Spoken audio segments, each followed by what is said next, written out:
about winter sports, or are we going to like assault Mount Doom, Troy? In a world made of cheesecake.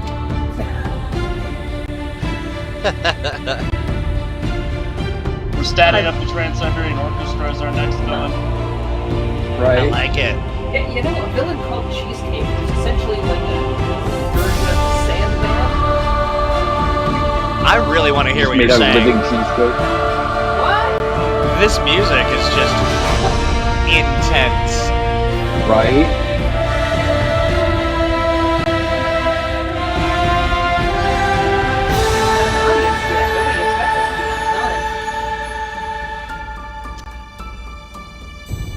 It's something else. Because it's Mutants and Masterminds Monday, I like to pick something that really gets the heart rate pumping. But this is, I mean, I don't know really what this music is for. Like Apocalypse? Ooh! It's got big epic fantasy vibe. Yeah, definitely. Apook, good to see you, my friend. Epic Heavenly Chorus, says Apook. The Mad Max Killing. Thank you, Curly Insane Guide. Hey, it's AJ Real. Hey, AJ. Hey, dude. A little bit of our little pregame. This is even half. No idea what you're saying. It's heroic in a cataclysmic vein. Yeah.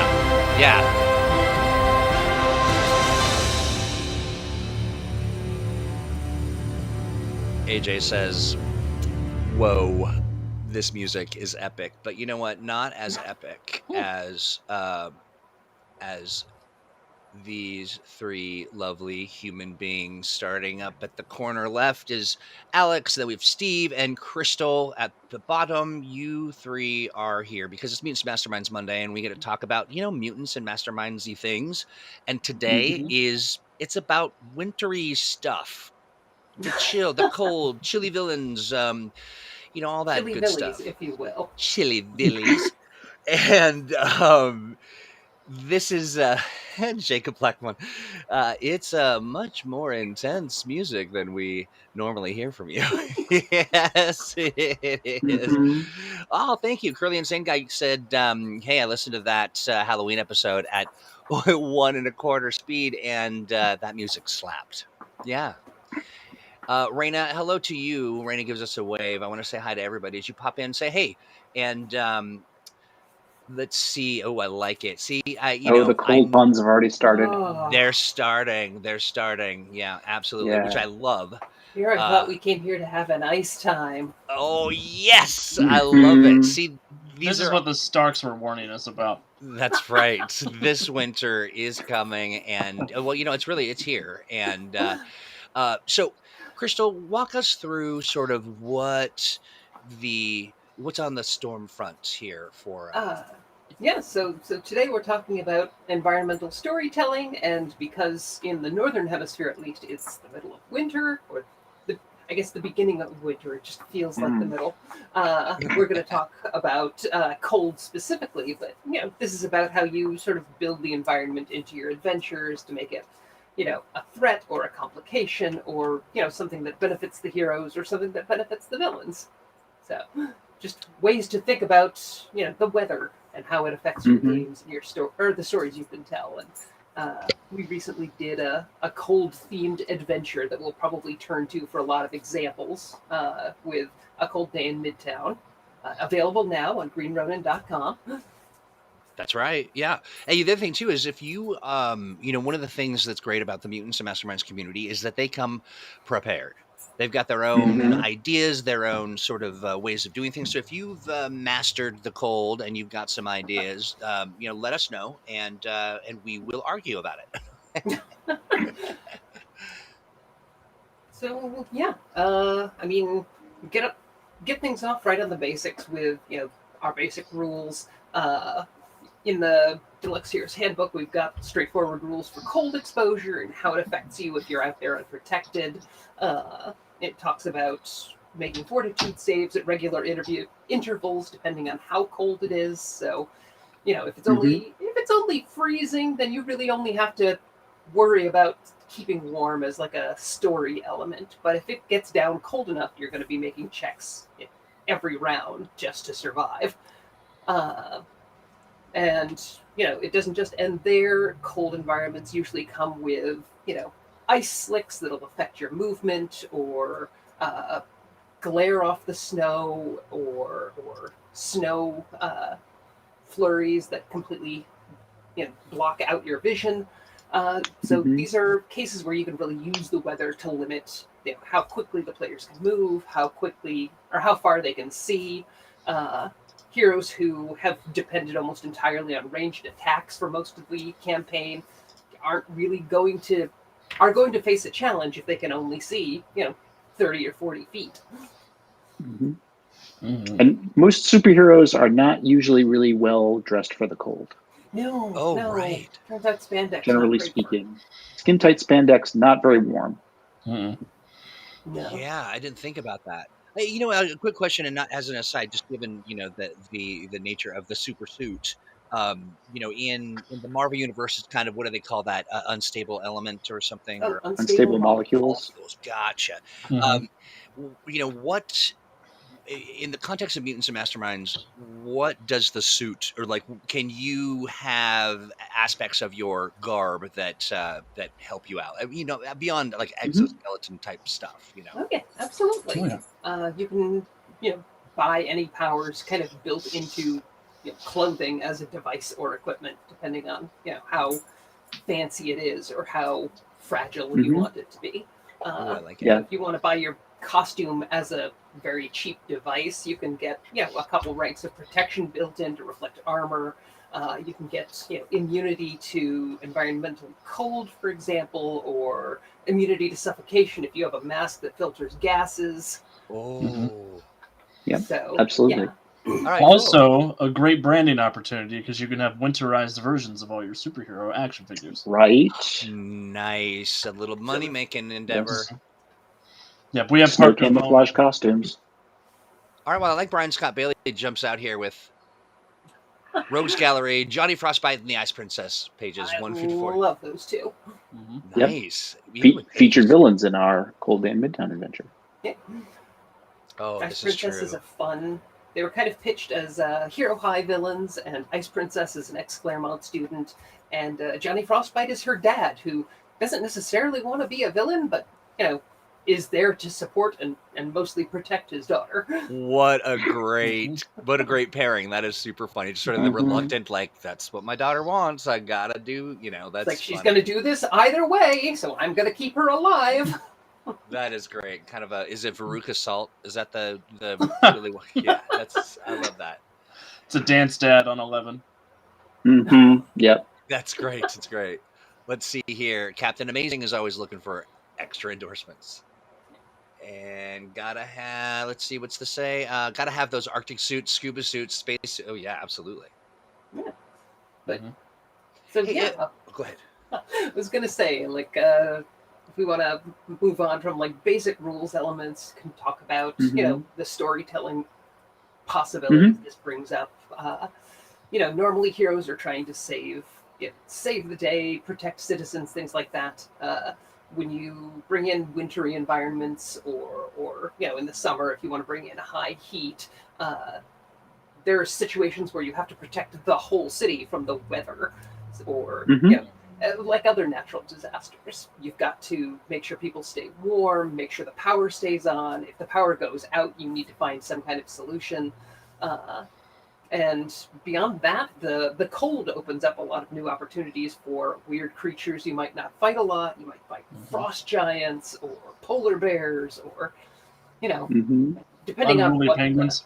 Unruly mob of penguins in alien walkers, magician penguins, Dr. Strange Pengu. Yeah. I when we may see unruly penguins in our future, perhaps, thanks to the Patreon and the weirdness that's going on over there, for sure. Oh, Brian shares. Brian, I got to say, I love this page, thing here. Now about the costume, there is one listed in Super Team Handbook uniforms under Morphic Molecule Uniform. Okay, Yeah. I love that. Yeah, sure, Yeah, sure. morphic molecules are the Earth Prime version of the adaptive superhero costume. Dr. Adam invented them decades ago, and lots of heroes use them now. Loving it. Helps explain why your powers don't shred your clothes every Right. time. Yeah, right. Exactly. I think Right. also, Right.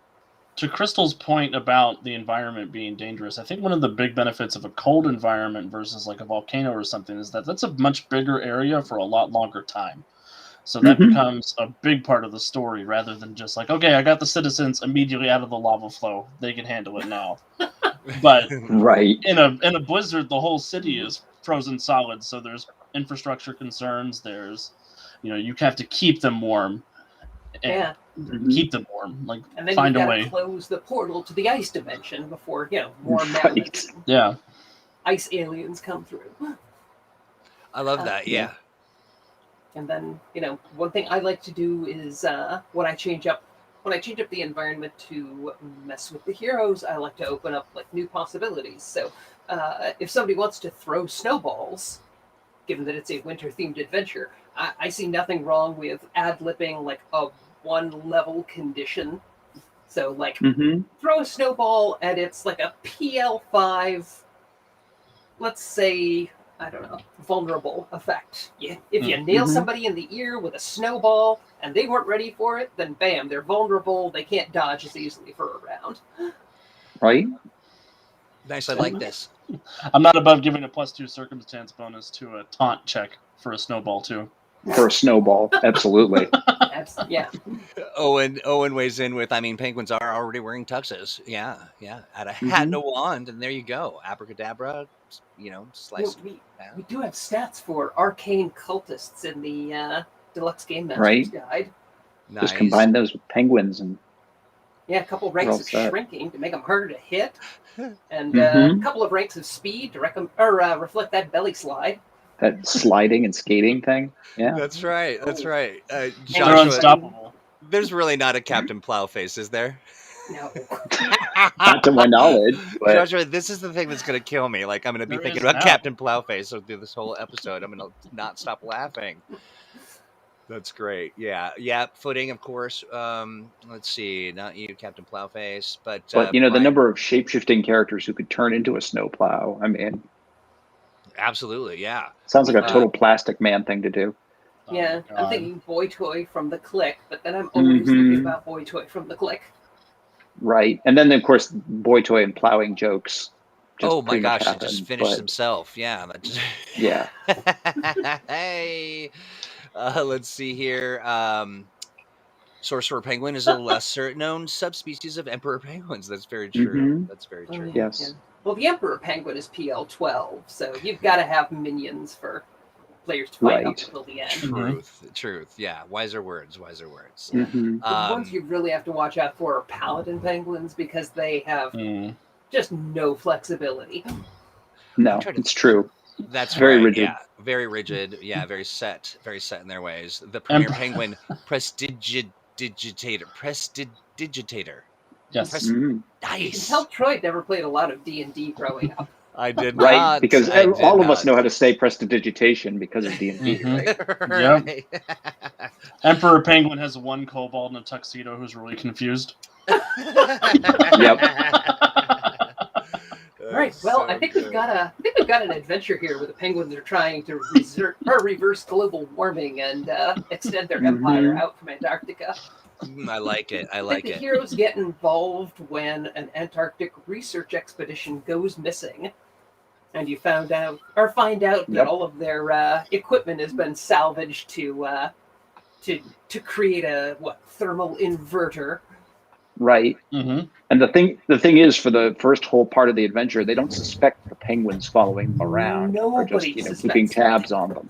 And the penguins have hired a couple of everyday villains to sort of handle things. Well, sure. The face of this Darth the Pengu. penguin pawns, as it were. Mm-hmm. You know, the Right. sorcerer would make a great Emperor Penguin. Or Right?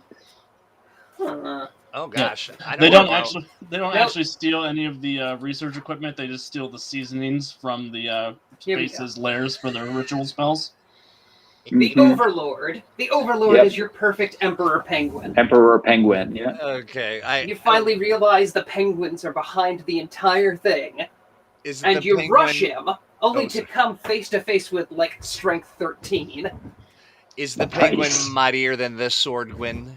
Asks Owen. I see Owen's feeling better. I was going to say, Owen's feeling feisty.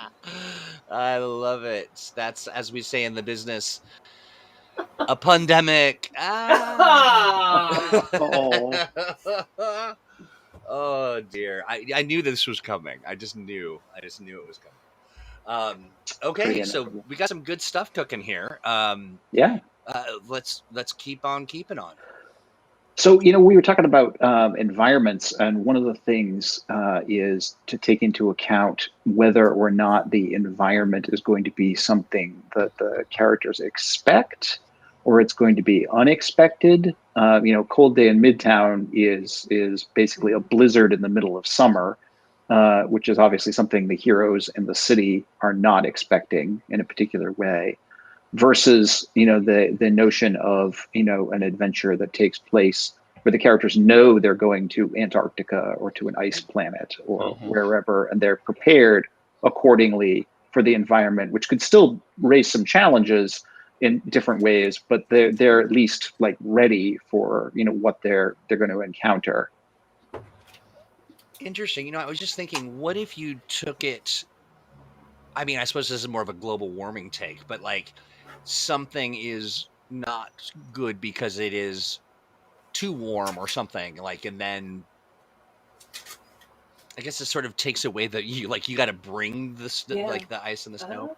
That, and it offers like a fun chance for a bait and switch. Like, if the players are headed for a secret temple lost in Antarctica, well, they're going to gear up with their heavy coats or their thermal costumes. But when they get in there and discover in the interior is a volcano with high heat and fire monsters, I mean, that's a fun way to play with expectations. Yeah. Right. They end up in Antarctica and discover a portal to a primeval jungle planet. Yeah. Oh right, yeah. It's very Ooh, I like humid it. and oppressive, and it's yeah. One of my favorite Darkwing Duck villains was a one-off, and she was an actress, a diva from the 1930s. Oh, who that's great. Had undergone this medical treatment to try and cryogenically preserve her beauty.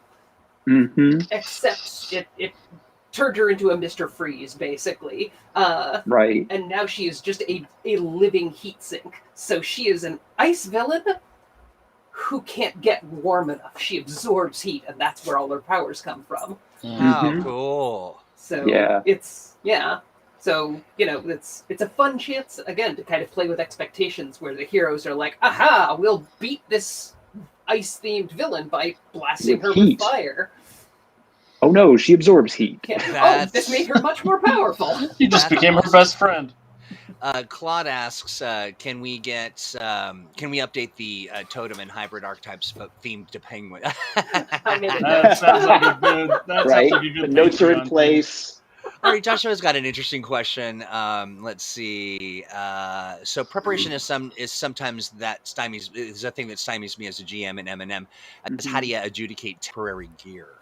That's interesting. Temporary gear, I usually write off as something that gives a circumstance bonus. Like, if the players pretty much, story-wise would have access to like a heavy jacket or Arctic gear because they're part of an organization, or Aegis asks them to investigate Antarctica or something like that, then just bringing a good jacket is probably a +2 bonus to your fortitude saves. Having a good heavy quality Antarctic exploration gear is probably a +5. And then, for anything that makes you immune to environmental cold, that's something where you've got to spend some time inventing or spend a hero point to sort of change the story, or, I like a lot that. of it So comes Mhm. down to Yeah. like what has the player sort of set up for themselves narratively. That makes sense. it Yeah, I does. tend to agree. Go ahead, Steve. Sorry. Well, I was just saying, it does depend on the resources the characters have access to and the opportunity to plan and prepare so far as that goes. If they know they're going into a certain circumstance and they need certain, sorts of, temporary equipment, I usually just say, well, if you have access to that sort of stuff, of course you bring it, sort of a thing. It really only gets into, sort of an issue of game mechanics when you're talking about sort of the retconning of things, of like, oh, my character happened to bring along this thing that would be super useful in this situation. That's usually when I'm like, yeah, spend a hero point, and okay, your character did happen to have that thing that would be really useful right now. But yeah, for most sort of preparation routine gear, I just assume the characters have it. Gotcha. So here's a couple. There's a question, and I want to make sure I've got. Just to let's see here. Sean Duggan says, "Hey, was the character you were talking about Isis Vanderchill, or is that just AJ Yep, being cute?" that's the character I was talking about. I couldn't Nice. remember her name because that show was 5 years ago. Uh-huh. Now, Sean, I'm not exactly sure what the question is here, but I'm simple and easily confused. Looks like you are okay. Here we go. So, let's set the stage. A question That's came my up on the time. subreddit about affliction in the text of instant recovery. An instant duration affliction only lasts 1 round, while a sustained duration affliction lasts until no longer sustained. So I was like, that is not a question. But then you continued on and you said, leaving aside that only DCA does increased duration that would allow a sustained affliction, is the text supposed to indicate there's no save until the power is switched off? Let's go. Yeah.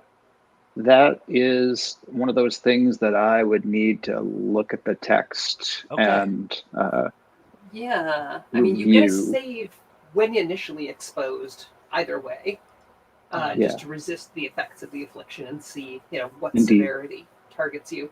Oh gosh. Uh, I'm pulling up Leave it to Hero the Lab. Sean's to drop a stumper on I don't. our It's a live very program. Yeah. niche technical Yeah. question. Yeah, well, it's one of those things that's kind of hard to do off the top of your head. Yeah. I wrote the thing and I don't remember exactly. That's you know. right.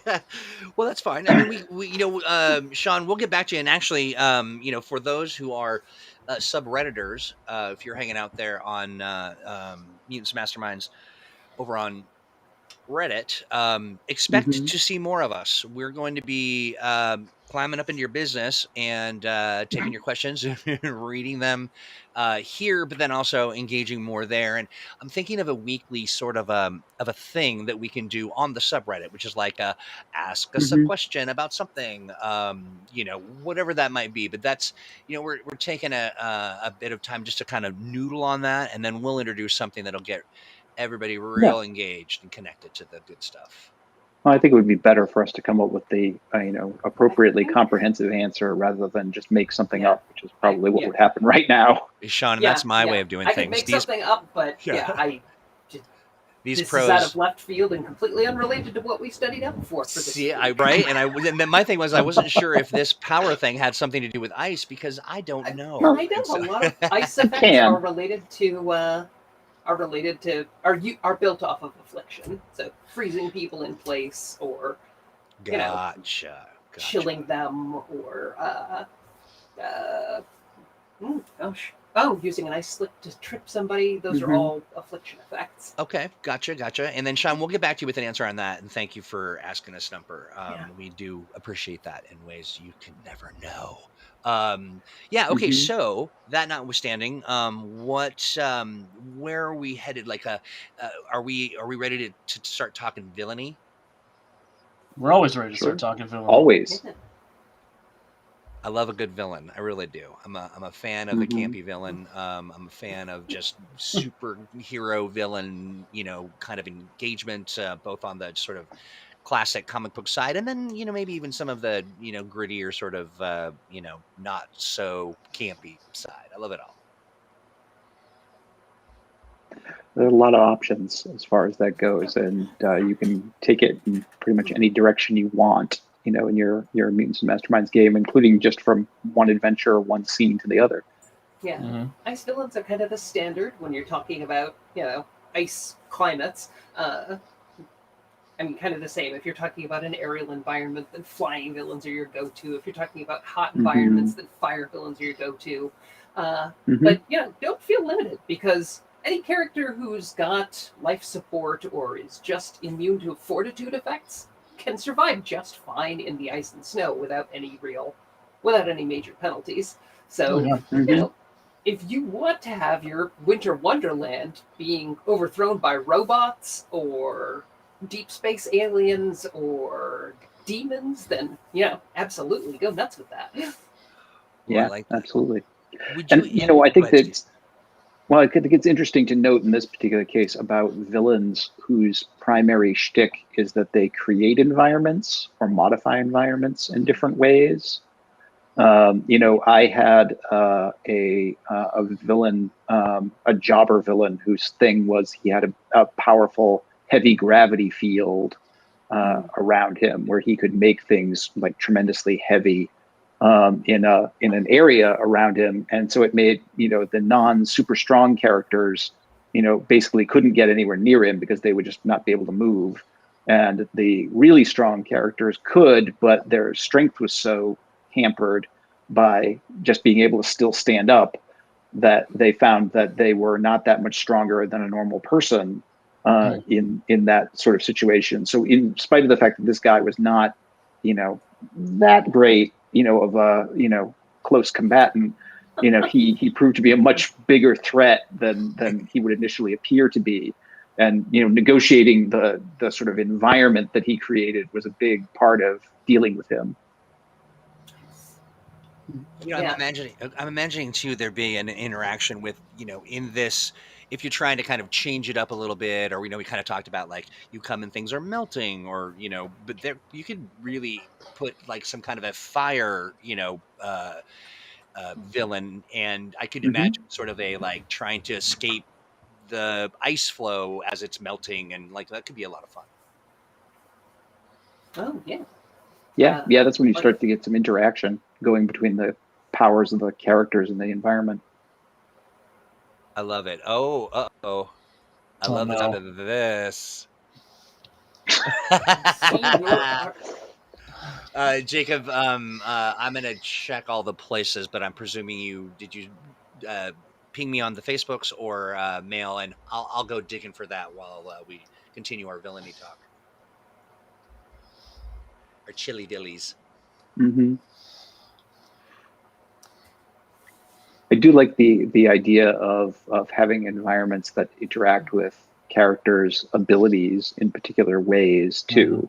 If you're dealing with an underwater environment, for example, and how that affects characters who have electrical powers or sonic powers or things like that are conducted differently through water than through air. That gets into all kinds of interesting complications that you can play on and give the players hero points for. Yeah, there was a great episode of Static Shock where they were having solar flares all week, and it just made his powers either cut out entirely or become super strong without him being able to predict. Yeah, that'd be fun to do in a game. Yeah, super fun. Yep. Yeah. Oops, you accidentally vaporized that guy. So yeah, don't be afraid to add complications based on the environment, especially if your heroes are hurting for hero points or things are coming too easy for them. I mean, the whole point of complications and hero points is to make sure achieving goals is a challenge without necessarily taking that victory away. I do like the sound of having sort of like changing things up, so you have to go underwater. I wonder how you'd manage that, sort of in a. Well, if you're going to confront the nefarious Dr. Cuttlefish, you're going to have Right. to sink to his level. Yes, Exactly. yes, I love it. I also love this art. I'll show it here in just a moment. It is. It's Oh something. no. It's definitely.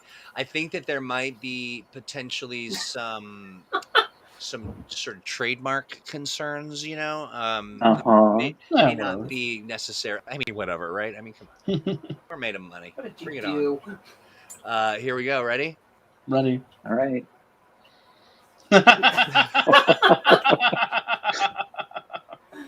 Jacob, that's great. That is so good. Yeah. I want to Uh, see the little baby penguin Luke Skywalker. A little Right. fuzzy and gray. With a little mop of blonde hair. I Right. like it. Okay, I well like now I'm it. reconsidering. Maybe we have to use the psychic archetype for the Emperor Penguin. Right. That does make a certain amount of sense. It does indeed. Very nice, Jacob. Thank you so much. Oh yeah, definitely. AJ's like, that's brilliant. We do get the Yep. art. Fully armed and operational. That's right. That's This right. fully armed and operational ice flow. Mhm. I dig it. Hey, here's a quick question. Do you say someone earlier in the chat room, which make sure that when Stan. you're watching us, what was this? Now is Stan in here? Oh, Yeah, oh, now- Stan's in here oh! too. The I art in gauntlet danger. has been thrown. Yeah, I love Oh, this. no. It's an art off, everybody. Sketch! Sketch! Sketch! Sketch. Sketch! Faster. I love it. I love it. I love it. So here's a question, just real quick, as I'm vamping. Do you say AT or at? AT-AT. Oh, you. No, you Depends don't. on the fandom or the fan. I Yeah, usually say at. right. Yeah. Yeah. Yeah. For me, it depends on Yes. how dumb the fandom is. Yeah. And ATST is pronounced chicken walker. Oh, good. Right. Thank you. I've been right all Clearly. this time. It's French. It's Right. French. Oh, I It's part of our love this. felonious foul team. That's Mhm. right. Right. Chicken Yeah. walker. The giant mechanical chicken walker. Yeah, we do kind of have a predilection for inventing villainous fowl. Birds are evil. They Right? are I kind mean, of they're just little dinosaurs. Yeah, Yeah. that's right. They've Angry. never forgotten nor forgiven that we usurped their place. Nope. That's right. That's right. Okay, well, this is right. This is so right, and it's just on. It's right on topic. Stan, this is Well great. done, Stan. The world's This finest is great. penguins. That's right. That's good stuff. Yeah. I think The at Just some point Ice League. that's the Just Ice League. Yes. Mhm. I feel the power. That's beautiful, Stan. Thank you so much, and thank you as well, Jacob. Both of you are amazing. Owen's okay. Well, this is true. If we want to I can't argue with consult, Owen. I wrote a lot of Star Wars RPG material. I say as the world. Okay, twice, but it Mhm. is ATST, not Chicken Walker. Oh no, I'm Why are sorry, they different? Crystal. If I would have seen that, I didn't read all the way to the end. Who are you gonna trust, me or your lion eyes? That's Right. Crystal, I know we're joking, but I kind of want to see a Cerebrus Rex adventure where he radicalizes the chickens of the world. Mhm. I like it. Well, he just needs a re-evolution ray to It's- allow the chickens to Remember, assume their Oh my true god, dinosaur. he's gonna pull a reverse Grodd. Yeah. Exactly. That's right. Yep. Remember your past. Come back Remember to being. your legacy. You've got to use the That's right. $3 words if you're monologuing. Mhm. I That's speak very with the true. word of our ancestors. Let's see. Oh, you know what? I do love it when artists are like, "Hey, well done. Loved yours too, Jacob." Mhm. See, that's the kind of environment we provide here. Only friends and fun and facts. Let's see here. Let's see. You're right, Owen. Except they call them both walkers. That's right. That's right. Steve replying to Owen, they're different. So if you only hear a little of it, you still know which one they are talking about. Right. Truth. And yeah, AJ says thumbs up on the reverse grod that goes into the lexicon. And Right. yeah, Yeah, I think we need to do this, guys. I do too. no, And Jacob I think you suggests, may be and then he makes them right. all watch Chicken Run to inspire their vengeance against humanity. What about the parrots of the world? Like, if there was Mm. ever an evil bird Seriously. ready to be re-evolved into something to conquer this world. I just feel like they're always mocking. Always mocking. Well, they are. That's Yeah. right. They're just like, man, Viciously hello. I'm a Oh, human. you want a cracker? Why don't you earn that cracker? That's right. Mhm. That's right. That is right. We've Yeah, I mean, stumbled across. Yeah, a lot of people don't realize this, but there's a lot of animosity between the gays and the birds. that's true. Yeah, It's I true. think it has to do with not getting home until the sun rises, and you're like, the birds are out. Why are they so loud? Let's see. Replying to Owen, like when in the real world, the cancer show wasn't really. Oh yes, this is okay. Great. Okay. That's All exactly right. it. I Owen believe is you. in rare form today. Oh, it really Right? is. Yeah, yeah. Owen's saying that he's feeling better, but his head's foggy, and I Aw. beg to differ. He seems sharp as a tack. Right. As attack on attack. Someone is a pook. I don't understand what that means, but why don't we do this? I want to take just a quick pause in our discussion of bird and ice-based villainy, Mhm. and tell people that we've launched some stuff Ooh, today, more stuff. just more stuff, and Stuff. yeah, and things, and We love stuff and things. we do. We really do. And folks, you will love these stuff and things as well as I unstuff them from my tabs because I have, for some reason, 80,000 tabs open. That's just so strange. It's like a look in Troy's So brain. you don't have a lot of tabs open right now, then. That's right. Yeah, I'm a little low for today. But what it is, we've been working so very hard. The VTT team, Apook and friends, we have been working on getting Mutants and Mastermind stuff rolled out to the Roll20 VTT space, and we've done it. And today's VTT stuff, are you seeing that? Not yet, you aren't, but now you are. Yay! There we Yay! go. Yep. So we have Astonishing Adventures. That's one of them, and but the other ones are. One second, as we are doing this live, of course, just because. Tab over. Yeah. Tab over, and this. Tab. Not that tab, Troy. Not that tab. Right. Whoa. Getting to know a little bit more about Troy. Okay, condition cards are out in their own, which you can pick up for, I believe that says $6.99. Right. A lot of folks may not know that Roll20 has a card deck mechanic that Alex has used to good effect for doing hero points. But you can also use for things like the actual condition cards, where you're dealing out cards from this virtual deck to the players to indicate what conditions their characters are dealing with. Ooh, I like that. Do you use anything like that in your homebrew, in your home games? I mean, I use the condition cards. Yeah. Well, yeah, those And of course. I have tokens to toss out for hero points. Sometimes I use candy. Aye, cool. What But do really, it encourages players to spend them. Right. I like that. I like that. Do they spend them by eating them? Yes. Delicious. Not giving them to you so you can eat them. Owen says we use poker chips for hero points. I like that. We do too most of the time. Yeah, that's what I usually use. Depends on what we have. Brian Scott Bailey asks, who's cutting those tokens? I am presuming you mean who is making all of them. It's a team effort for sure. But let me know if Be sure. you're suggesting that the cut of my tokens are not to your liking, because that could don't very mind. well be the case. We love the cut of your token, Troy. Thank you very much. Listen to that chat. Yeah, so the Danger Zone Highways, $4.99. We've got the Astonishing Adventure. We paired that with Power Play because why not? They're on a highway.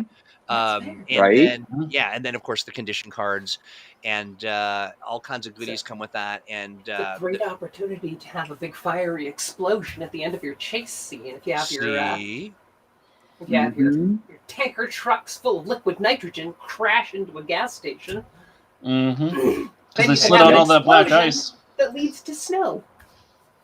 heck yeah. And so Snow explosion. A snow explosion. speaking of snow explosion, on the 20th of this month, it's almost like we designed it. A cold day in Midtown is coming to Roll20.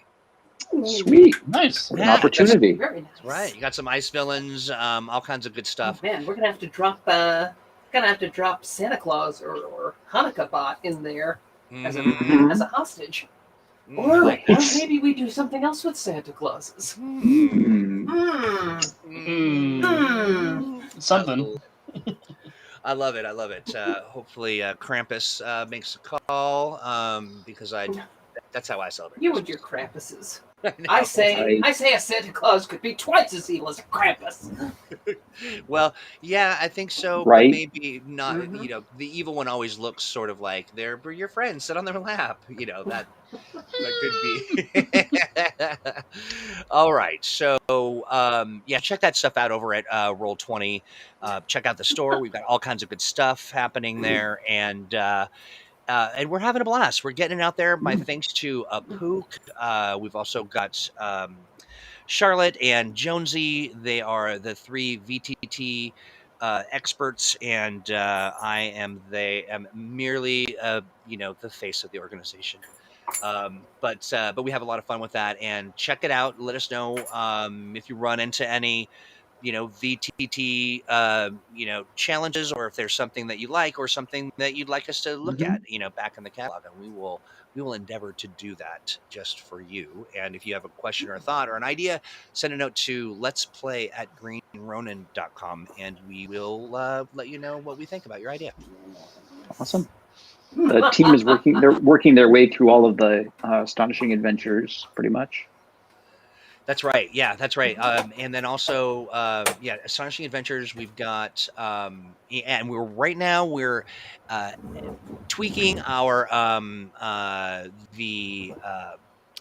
danger zones, so that the idea is that the danger zones are meant to be dangerous in other adventures, and Sure. and putting them into Roll20 flag them as sort of their own standalone thing, which is, I mean, I guess everyone could kind of get together and hang out on a bridge if you like, but having it a part of another adventure is ideal, and so we are getting that stuff sorted out now, and then Nice. coming up very soon. And this is just a little off topic, on topic kind of thing, but we've got the Expanse. We are based on the Expanse RPG is based on the books, and coming up is a sort of a milestone for the next season, and one would think maybe we want to triangulate towards that day and have some fun stuff happening on Roll20 right around the time that maybe something starts, and so keep your eyes peeled for that. I believe the season starts on the 10th. So yeah, I've made no commitments, but I gave you some hints. That's great. Okay, Looking forward to it. Troy is like, do you want your present now, to all the people he's bought holiday presents for? That's right. Pretty That's much, exactly. yeah. I want to give him. I'm the worst. Troy is absolutely the kind of kid who peeked at his Christmas presents. I did, and I got really good at it. No, Troy, honestly, Troy I really reads the last page of mysteries first. I don't. I just never finish. I tried it. That's more my style. Yes. But Troy is very much. I've planned a surprise for you. Do you want to know what it is? that's me. That is me. Exactly. Yeah, for your birthday, and it's 3 months before your birthday, and I'm like, do you want to know? Do you want to? You want to guess? Try to guess. Right. Try and guess. I'll give you a hint. Yeah, No, exactly. I'll give you more hints. Cold. I actually got in a lot of trouble as a kid. I think I was 4 for showing my neighbor like what my parents had bought him for his birthday. Oh, gotcha. Mhm. Because I just thought I was being a good friend. Right? right. Yeah. I I love mean, that. clearly information that they would be interested in. Yeah. Yeah, it's the Robin Hood of peeking.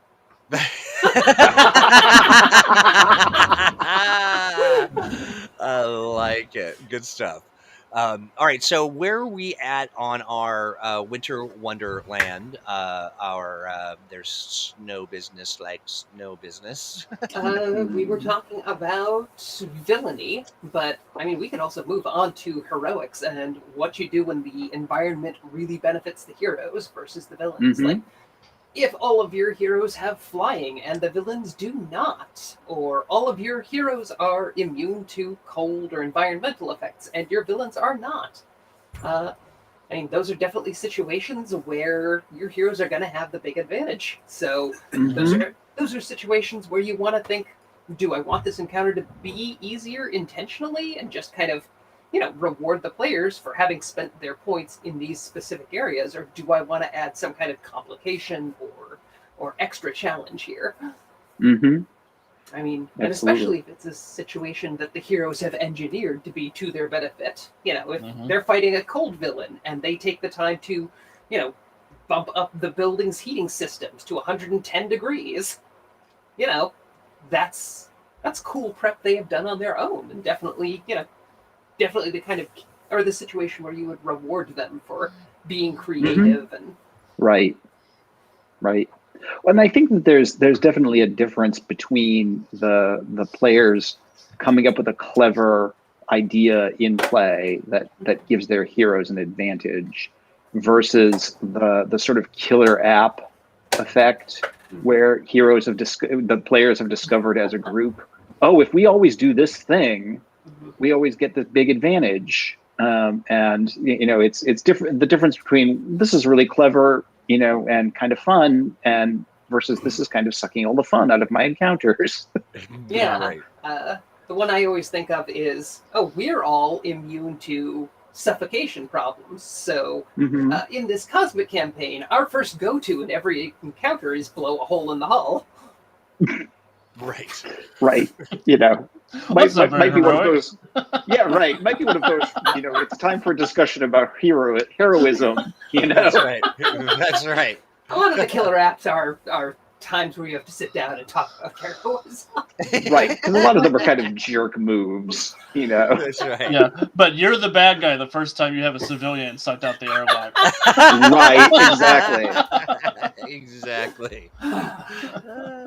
But So yeah, good. a lot of the environment style powers where you create a big zone of, cold or driving rain or, healing mana, whatever you want to call it. Hmm. Things that inflict a penalty on your opponents but not the heroes are, fun ways to use your power points that, you don't see a lot at the table these days. Hmm. A great way to True. reflect a bard in particular is, an area effect impair or disable, where you're just Yep. imposing, big penalties on your opponents, which is sort of the same as giving a bonus to your allies.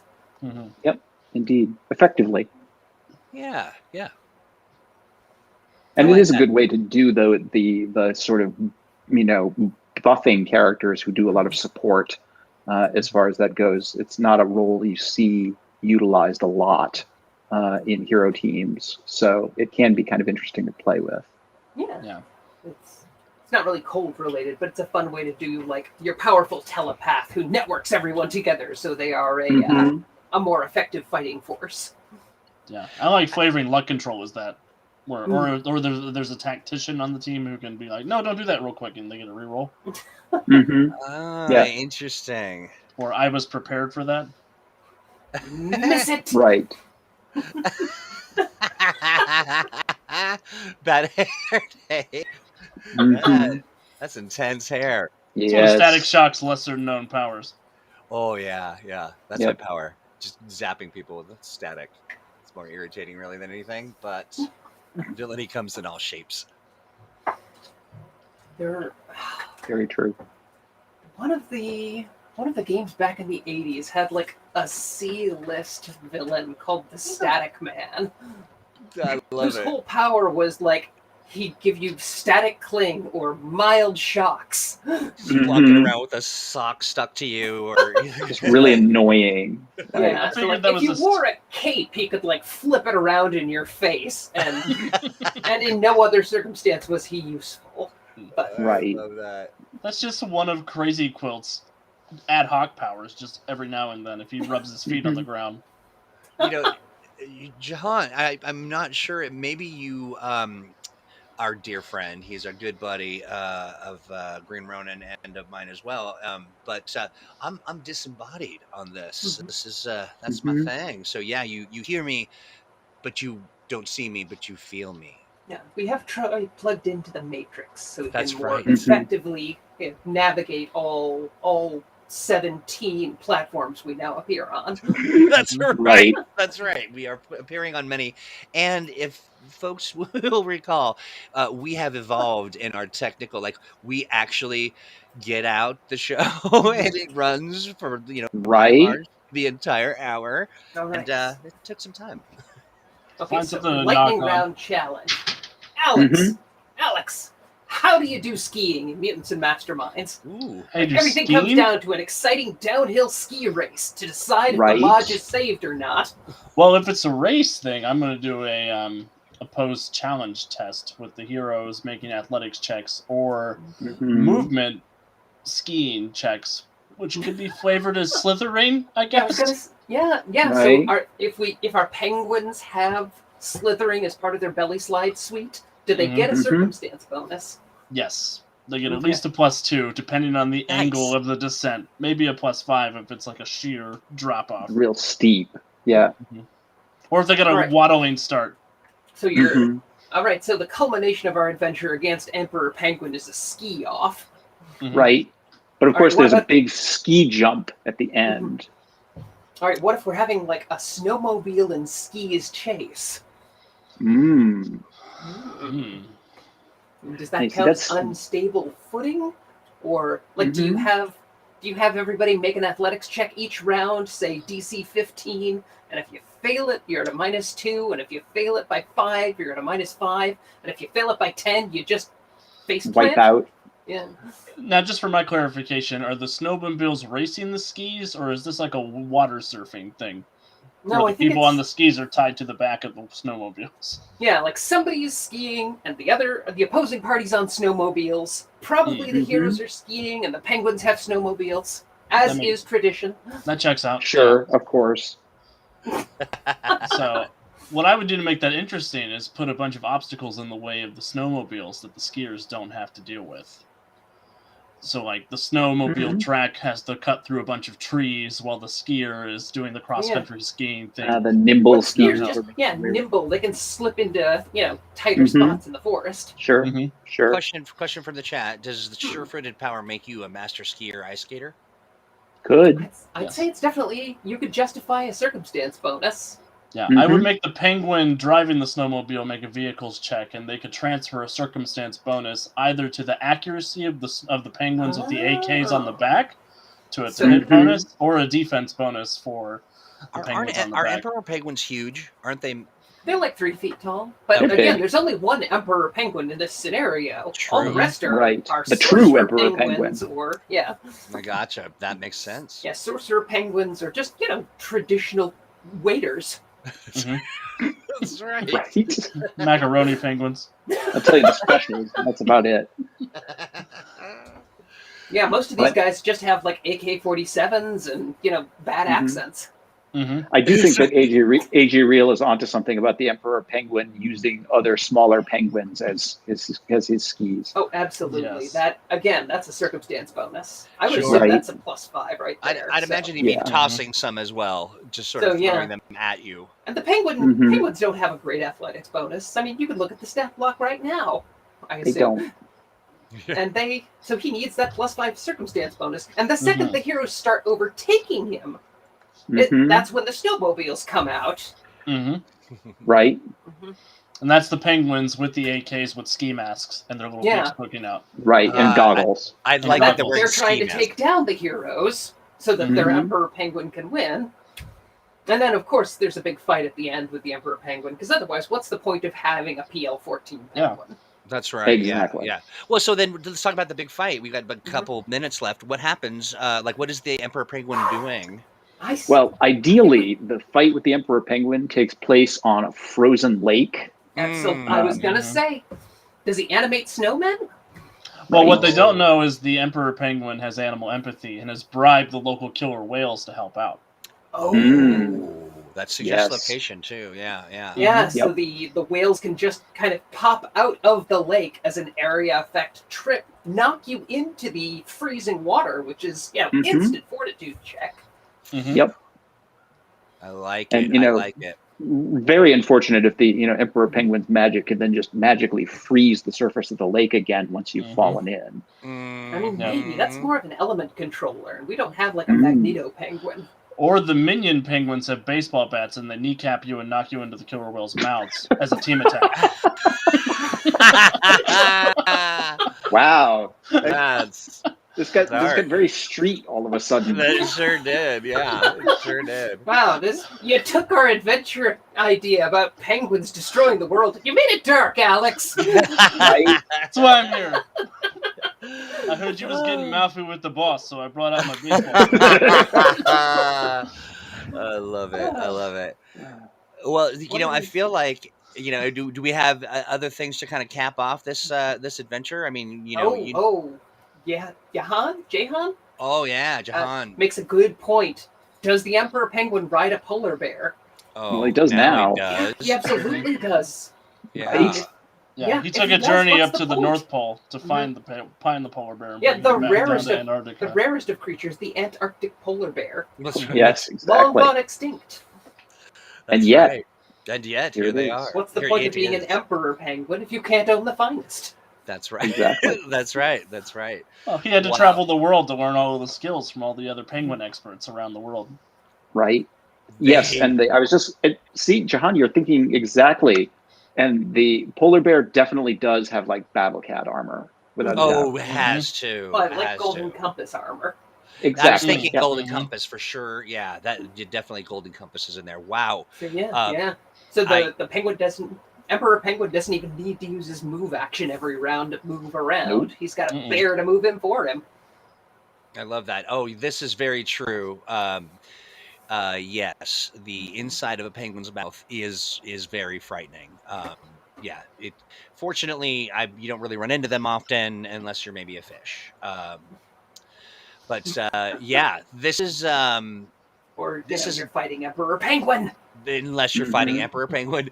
I think that we have built an entire adventure now. Also, expectation that this was going to be crazy. Now, listen, we have fun. And some of the things do come to fruition, if you will. Mhm. But yeah, this is intense. This is. But sometimes we get off screen and sober up and are like, what have we done? What have we Oh, done? What We've kind of created a monster. expectations did we make in people? That's right. That's why I'm here to put a wet blanket on it and say we are near the end of the program. Hey, real quick, Alex, you got something cooking tonight? Yeah, we're playing Nether War again tonight. We're in another dimension trying to solve problems with 5 master mages. Another so it's going to dimension. be a lot of fun. Another dimension. How hard could it be? Nice. Yeah, how Right? bad could it be? You got Yeah. 5. Masters. I love that. So Yeah. Master's more of an honorific. there we go. Oh, I Sure. see. It's more of an honorary title. Yeah. Gotcha. So talk to me about. So you've been doing this now for you're at Nether War 28, We're on episode 41. Oh wow. Wow. and what part of the Yeah. Nether War is that? That's We are in 4? between book number 4 and book number 5. nice. And there's a total of 6. 6 counting 0, so 5 Okay. is the end. We are almost to book number 6, which is 0, or which is 5. Or the last. Yeah. Yes. Yeah. But so Mhm. check that out. Where are they going to find you and the team? I'll be at twitch.tv/Untold Stories Project at 7 p.m. Eastern Standard Time, so about an hour from now. Ooh. Oh gosh, yeah. And Steve, how about you? Well, in non-Mutants Masterminds related stuff, the D&D book Strixhaven, A Curriculum of Chaos comes out tomorrow officially. I wrote one adventure in that, so Nice. Nice. folks can take a look at it. I think it'll be a pretty fun adventure to take a look at. I love that. If you're not following Steve on Twitter, you want to do that. That's at S Kenson, right? Yep, Nice. that's me. Excellent. And then Crystal, what have you got cooking? Not much, really. Just trying to keep a roof over my head. Well, that's fun. But yeah, so yeah, we've got also, we've kicked off our week of not our week, it's our month of just gifts and fun. It's called Christmas in December, and there are a lot of different fun things. Today we're working on getting one out the door that involves a free audiobook. What? Yeah. Ooh, sweet. Yeah, Cool. super good stuff. So keep your eyes peeled for that. Anything else before we close out the show? Bless you. That's all. bless us all, everyone. Right. Folks, thanks so much for hanging out with us again. If you have some ideas or some thoughts, send a note to letsplay@greenronin.com, and we will duly ignore it until we have a minute to look at it. No, we will read it, and with speed. Alex, Steve, Crystal, thank you so much. Thank you for chat. We really appreciate Pleasure as all the always. fun today. Yeah, absolute blast. And we will see you next Monday we've actually got a plan. I mean, a real plan. A plan. Yeah. Yeah. AJ, you are generous. welcome. You are. Yeah, it is. I guess it's not quite a Cylon plan, but it's a plan. And we will. More of a You also. MacGyverism. Yeah, that's true. Yeah. A little toothpick, a little chewing gum, and a little paperclip. But yeah, thank you all, everybody, and good night, super fam. Have a great rest of your week, and we'll see you soon. Bye-bye. Bye. Bye, everybody. Bye, everybody. Make good choices.